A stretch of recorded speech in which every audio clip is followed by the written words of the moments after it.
Bueno, vamos a hablar de qué es una base de datos.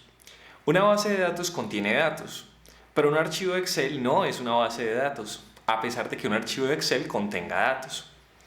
Hasta este momento estoy seguro que cuando alguien te dice base de datos, piensas en un archivo de Excel que contiene muchas filas y muchas columnas. La gente normalmente le llama a esto base de datos y puede que semánticamente suene intuitivo, pero a nivel técnico está lejos de serlo.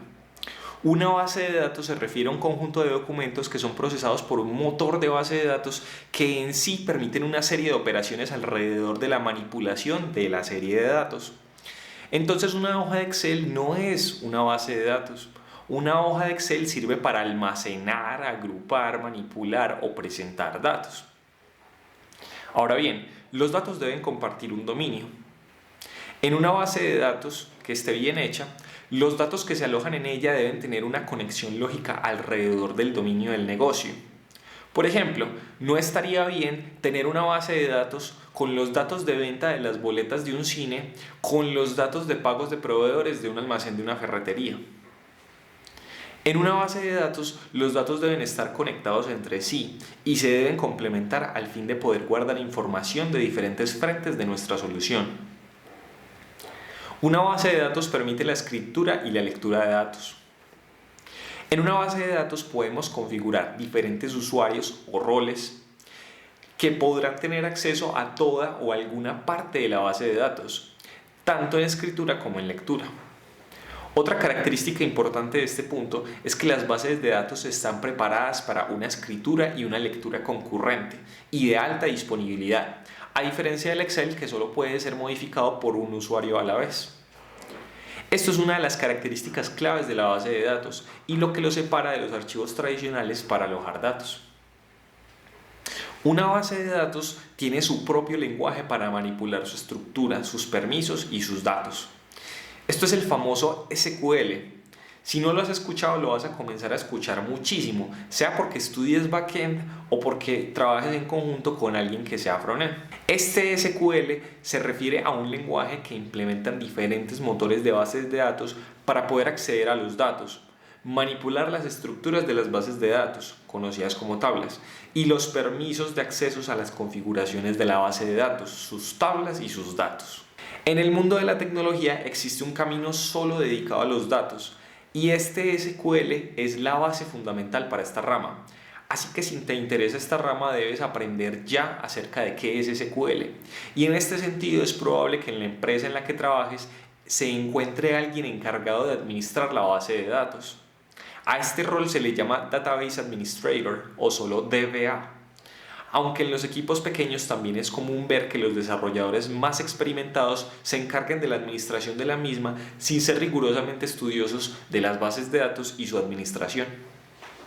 Vale aclarar que esto no es un curso de bases de datos. Esos son solo algunos de los conceptos que se relacionan con las bases de datos y en tu camino como frontend puede que necesites entender por lo menos para sostener una conversación con pares de tu equipo de trabajo. Si quieres conocer más acerca de las bases de datos, debes buscar un curso de SQL básico, aunque más adelante te darás cuenta que el SQL no es el único que existe en bases de datos. El motor de base de datos se refiere al programa de software que se encarga de orquestar y administrar los archivos digitales en donde se aloja la estructura, permisos e incluso los datos dentro de una base de datos. Las tablas se refieren al documento o archivo digital en donde físicamente se ubican los datos de un mismo tipo en manera de filas. Se puede pensar en una tabla como si fuera una hoja de Excel, ya que en sus filas se listan cada uno de los registros que tienen los mismos campos, valores o columnas. Por ejemplo, en la tabla usuarios puedo tener 100 filas con los datos de mis usuarios.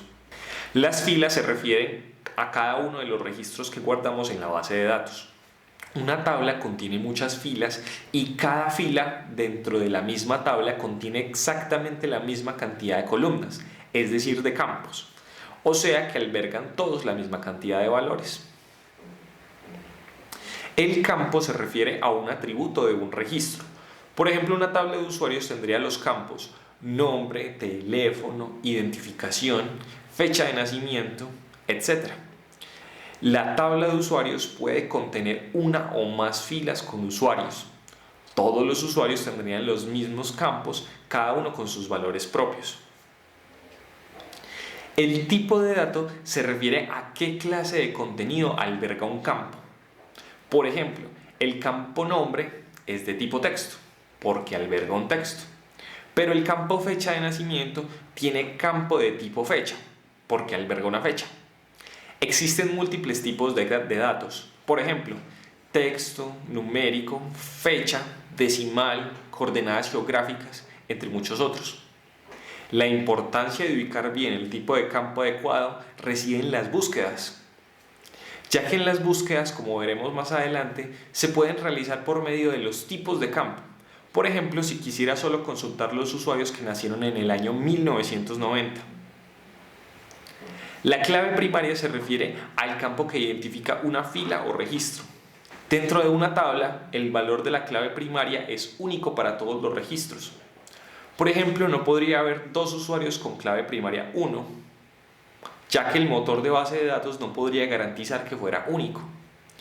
Este punto en específico tiene mucho tema de fondo, pero de manera primitiva podemos pensar en la clave primaria como un campo que es único en su valor dentro de la misma tabla. Finalmente, la consulta se refiere a una solicitud que se le hace al motor de base de datos para que ejecute una acción. Por ejemplo, traer todos los datos de una tabla, o una parte de ellos, o un solo registro de... Por ejemplo, una consulta podría traer a todos los usuarios que son residentes de Bolivia, o los usuarios que nacieron en 1990, o los usuarios que nacieron en 1991, 1990, en Argentina y en Chile. Las consultas no se limitan solo a traer datos, sino también a crearlos, modificarlos o eliminarlos. También se pueden ejecutar consultas o sentencias para crear o modificar tablas o incluso permisos sobre un usuario que accede a la base de datos. En el siguiente video vamos a ver qué es una API y vamos a empaquetar todo lo que hemos visto para ver cómo se integra.